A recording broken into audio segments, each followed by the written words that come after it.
everyone. Today we are looking at South Africa's second best on the live FIDE rating list, and he is only second by 1 point, trailing Daniel Cordery, and this is Henry Robert Steel. And we're actually looking at a current game of his. He played in 2019 at the Canadian International Open, and he is playing against a strong GM, Ortiz Suarez, Izan Reynaldo from Cuba, so Cuban GM. And yes, let's see how our second best player approaches the game of chess. He does so with 1e4, just like Cordery, and c5. And so we get to see his approach to the Sicilian immediately. Knight f3. And in this case, classic Sicilian, d4, c takes, and knight takes. Now after the move knight f6, one variation, we also see the move knight c3. So both our top players have the same approach to Sicilian, not going for Maroczy bind type things. And we have a 9-dwarf, not a dragon. Okay, so a6 followed by knight b3 immediately, which is not the most common line. Usually in this situation, something else would be played before, like bishop e3. But okay, it's a move anticipating move e5. But sometimes players would like to see the move e5 in a Sicilian position, but he doesn't care. He likes his knight on b3. And okay, it's quite reminiscent of Cordery's style as well of playing, of getting his knight on the other side of the board on either g3 or g6. Okay, so now we have the move e6 and g4 immediately. And this is quite an aggressive variation. It was played by Caruana 3 months before this tournament against Anish Giri, and he had success. So obviously we can see Henry doing his research and the move b5. You're attacking on the king side, black's attacking on the queen side, and the move bishop g2 immediately. Caruana goes for a3 in this position before going bishop g2.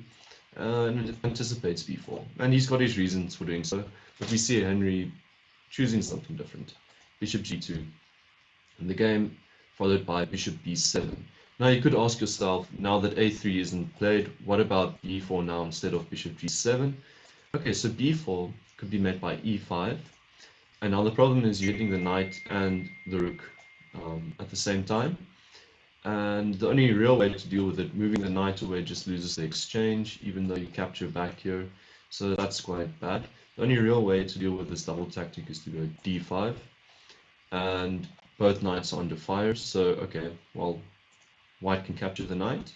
And after you recapture the material, white simply castles. And remember, this pawn is still on g4 on this line. And now, if black recaptures the pawn, white can probably gambit the pawn and go g5 and play very aggressively against. Sorry, there isn't a pawn to gambit yet. You can recapture, or you can simply go b takes c3 after queen takes bishop d2, and you will have a nice developmental advantage as white. As you can see, you've castled, all your minors are out, and black has got a bit of a scary position at the moment, though he is a pawn or even 2 up. Let me count 2. There's the pawn up. Okay, so in the game, bishop b7, not going for b4, anything that could give some tempos to white and more aggression in this line. And we have g5 immediately in the game. Also in this line, people play a3 now, so it's a matter of taste. I think Henry likes the position getting sharper through allowing b4. So knight g7, so g5, another move, knight fd7. And okay, it's worth asking if b4 is still playable now, since you've got the bishop here and this tactic doesn't exist, so you want to counter somehow. I know your knight's already under fire. And actually b4 is a sound line here.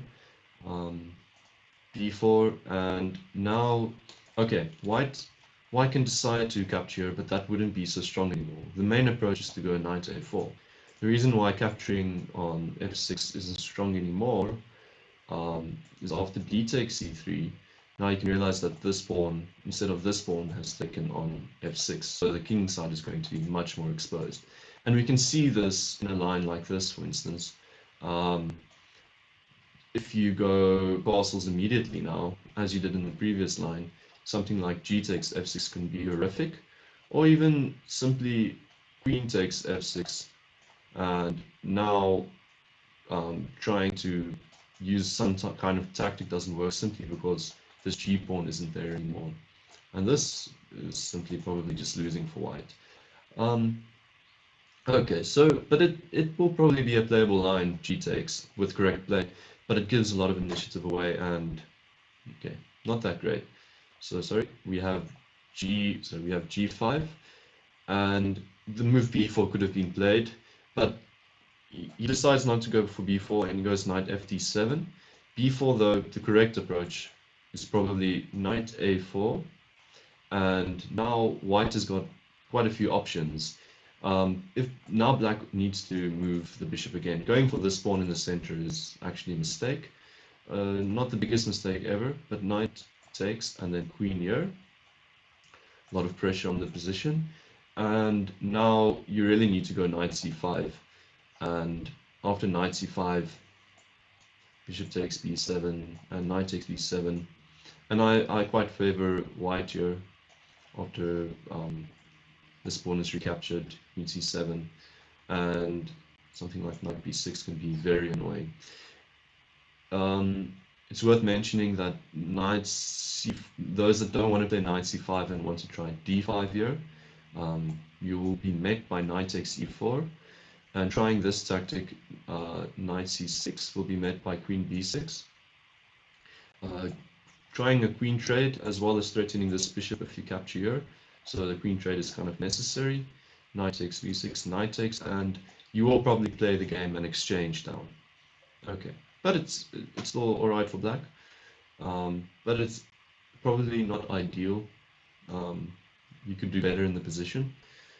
And okay, so d5 walks into an exchange down, or just a terrible position for black, even if you don't try the tactic knight c6. If you go d takes immediately, you have queen takes d8, and king takes, and then the move knight a5. And okay, these knights on their own, but they have nice coordination on the queen side, and they have things to attack, like this bishop. After moving the bishop, you can expect something like knight b6, trying to get your rook out, something like bishop e3, or even bishop f4 strong. You can even do it after getting the bishop back for the knight. And now bishop f4, threatening to castle the tempo, this piece is hanging. So you probably need to move the king. And now probably he has a fork as well, so you can capture material like that, and then get the exchange. Or if black tried to save onto material, there's this fork, unfortunately. So in most of these lines, white should be the exchange up. And okay, that's why probably b4 wasn't played immediately. But knight c5 is probably also an exchange up variation. So you don't capture this pawn, you probably go knight fd7 now, and then the game's a bit slower. So okay, but in the game we didn't see b4 because these knights would get active on the queen side. We have the move knight fd7 just immediately, and okay, Henry could just castle here immediately if he wants to, but he doesn't. He goes with the move bishop e3 that hasn't been seen so much in this position, and now the move bishop e7, pressure on that pawn, and it's not defended with queen d2, it's just defended with f4. These pawns start rolling up, and you can see that white's actually quite safe with this big pawn mass in the center, and the center is quite closed for the time being, and the king hasn't castled, so it's still sound. We have castles, and now probably even the move a3 is still a possibility to keep this knight here for the time being. But okay, we have the move queen g4 immediately, and now the move knight c6, developing a piece, and castles. Also, his king is actually still safe where it is, going h4 and keeping the tension, saying, okay, you don't know which side I'm going to castle to. Probably not queen side because of the momentum you'll get. But h4 might be a tad stronger than castles immediately, but okay, castles, not a big difference, and knight b6. Developing, going for that good c4 square, and now the move rook d1. And this is quite nice because he's anticipating the move knight c4 with the move rook d1, which is developing a piece. And after the knight gets to c4, he plays bishop c1. And now the rook is developed, and this bishop on the queen side is kind of sorted out. And the knight is contained at the same time. So it's not defending the position like the computer wants to necessarily by going knight d2, anticipating knight c4. It's doing it in a more proactive, human-like way, because I don't think knight d2 immediately seems as strong as what Henry did. Rook d1, knight c4, bishop c1. Okay, so now in this position, Ortiz could probably go queen check, but then the king gets to h1, and it's kind of a move. It's kind of a move Henry wants to do in any case. So he doesn't do this. He tries the move rook e8, and we have the move rook d3 in this position.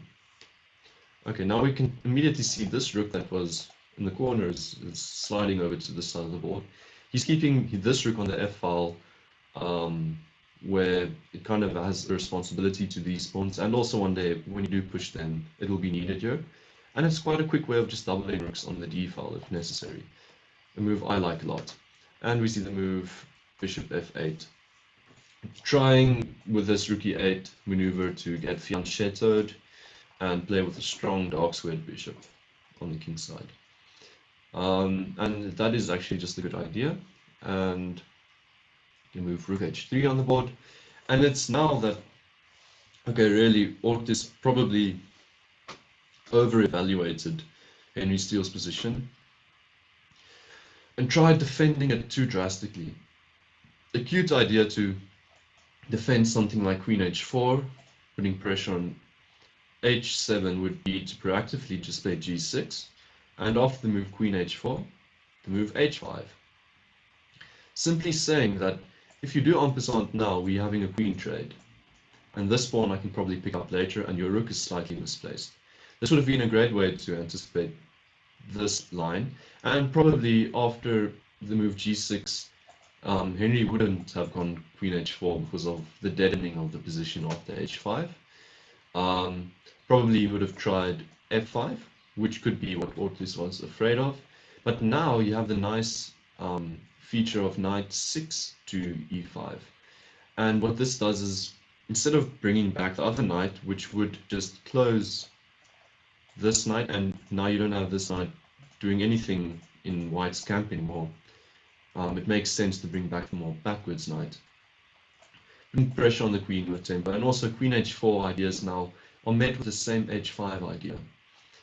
And trying just to keep some pressure in the position with something like queen g3 is fine, but now black gets a lot of counterplay with the move b4 that Henry hasn't been preventing in the game. So knight e2, and maybe even now someday the queen gets active, and you can see that there's an upside for the black position. Okay, very sharp though, but okay, Ortiz overestimated white's position, and instead of g6 he goes h6 immediately, sort of with the same idea, but instead now that after g takes h6 and g6 played, now you don't have this queen trade anymore, so something like g6 would probably still be fine. Okay, that's not played. So probably in this position Henry would have wanted to go f5, but then he might have been afraid of one of these knights entering the position. And okay, it could be uncomfortable now. Or even the other knight seems to prefer the other knight at this moment. Maybe it's because the pieces need to retreat. In any case, instead of going for g takes immediately, because he knows the e5 square will clear up if he pushes f5, he proactively plays the move queen g3. And this is pretty nice because it keeps the tension, the attack is still rolling, and it eliminates this move with tempo. So now you're just going to have to make it for the time being, you can't do anything about him just eliminating your move with off tempo. And okay, now the move b4. It's a second probably mistake, but okay, he runs with his knight, but he could have taken on h6 because this is quite a big threat. And after you take here, then queen takes c3 is actually a pretty strong position with this fork. But okay, he moves his knight instead, knight e2, and we've got the move d5. Also, your Ortiz should have just tried g6 a long time ago instead of d5 here as well. g6 is stronger, but we can appreciate Henry's position still, even if g6 is included. d5 is more of a desperate move, and now finally we have the move g takes h6. When your opponent plays on the flank, you play in the center. There's a bit of theory like that, so I guess this is why Ortiz is trying this. And now the move g6. But the difference is now is you have the move h7 probably coming with tempo. And now that the d pawn is not there anymore, this f5 break is so much stronger. And so he goes for his f5 break. And the move e takes f5 is played. E takes f5. And the move bishop d6. Trying to develop in the center and start an attack of his own on the dark squares. And Henry should really go knight f4 right now. Even after something like queen b6, king h1, the king is very safe. This light squared bishop is going to take a while to get activated, and the knights are terribly far away. And you're threatening g takes now. Getting rid of the bishop would just be in white's favor. You can take like this, and you can see the attack rolling on. So probably knight e7 to defend. But now simply the move f6, and now if the move knight f5, h7 check is extremely strong because of king h8. Now knight takes g6 with check. Remember the knight's on the square f4 in this line. F takes g6, and now simply queen takes g6, forking the knight and attacking g7 with a mate threat. And okay, how to defend this? You can try knight e5, but then you're just giving up the knight. And white's position is just so strong. Two very strong pulsars, protected by rooks, better pieces, just one weakish knight. But the move f7 is coming, and it should be game over anytime soon. Instead in the game, instead of knight f4 after bishop d6, the move Henry played was bishop f4. And I can kind of understand why he wants to do this. He wants his knight to be on the square f4 after the trade. But it allows this tricky line. But Henry calculated it. Maybe it's because the line is a bit more forcing that he enjoyed it. The fact that he could calculate definitely what would happen. Rook e3. And now the move he had in mind, rook f3. Okay, remember the rook is protected and currently the bishop is pinned. That's why the rook e3 move exists. But rook f3 challenges the rook immediately. And there aren't really any good captures here. The only thing you could really hope for is probably just rook takes f3 and bishop takes f3. And after capturing there, because you need to play with tempo, not to lose too much time so you can get over back to defending, knight e7. But even now, after a trade like this, white could probably even go to the endgame and still be fine with this position. And okay, but this was a better hope for just going rook takes f3 than and bishop takes f3, walks into knight takes f4, and now suddenly this knight is a very strong piece. You didn't want to actually exchange this and bring this knight closer to your king. This should be over for black as well, but he goes for rook takes e2. Out of the three trades, he goes for the worst, and this is what Henry calculated, and sort of a nice trap he caught his opponent in. F takes g6. And now you can see there are two checks really, but in both cases they don't really do much. The king gets to h1, and it's really your king that's under fire. Trying something like bishop takes to get out of the discovery for now, because you would want to take the queen, also doesn't work because the discovery comes with a double check. The pawn also checks, and any other move would get mated on g7, so king takes, and now I don't need to explain why this is over, but it's a mate in 14. You can quickly see it. Check down there, you need to give some pieces. Oh, sorry, I don't want to go too fast. So after the king moves, the move knight f5 is apparently just super, but this is a computer mate. King is cut off, you're threatening mate there.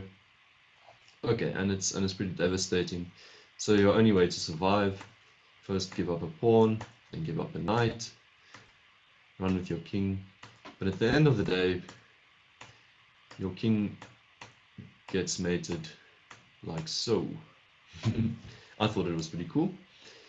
Anyway, so after the move f takes g6, just the position opening up, double checks incoming.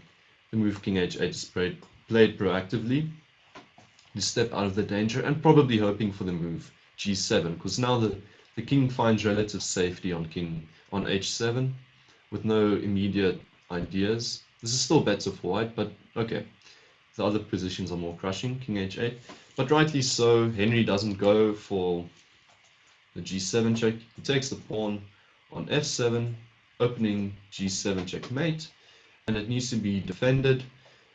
Bishop can't defend because of queen f8 checkmate, which is another square, so the only way of defending... Oh, and bishop e5 trying to defend is also just walking into a checkmate. After check, recapturing that square is open, so you need to go queen there, and then it's captured. So bishop takes is not a bishop there is also not an option. Queen here is your last option, and now Henry could have played this very nice final touch for a move, and it's just simply the move h7, and I give this move a triple exclam because you're not doing anything about the move queen g8 and just another queen mate. The only thing worth trying is, okay, first chucking your rook again, but that could just be captured, and maybe trying to bring back another piece, but your queen should come back, or you can just simply play your rook back and slowly, because whenever this pawn is taken, there's this discovery check, so that pawn is defended indirectly. That would have been a crushing way to finish the game. Often queen f8, but Steel goes queen g. He goes for a concrete line he could figure out. He goes to queen g7 check, and now the queen needs to capture, the king needs to capture, and you trade on d6 to allow a queen on f8, and that needs to be captured, and then you have a nice rook g3 check, picking up the exchange, and also having a very exposed king with back rank types idea, two rook mates ideas on the flank rank mate. And okay, so one or two more defensive ideas tried. Knight e5, trying to maybe push d4, or try something with a sack of the rook on f2, maybe discovery or some checks maybe, but it's in vain. The move knight d4 just shuts that off, brings another piece to the attack. The knight that hasn't been doing anything the whole game gets into the game. We have the move rook d2 attacking the knight, and now simply the move knight f5, and black resigns. So why does he resign here? Okay, the knight can't be captured because of this fork, mate, and forking the piece, and you're also threatening this mate, and there's actually really no defense in this position. So quite a sweet victory here, and I hope you enjoyed the first game I've analyzed of Henry Steel. Thank you for watching.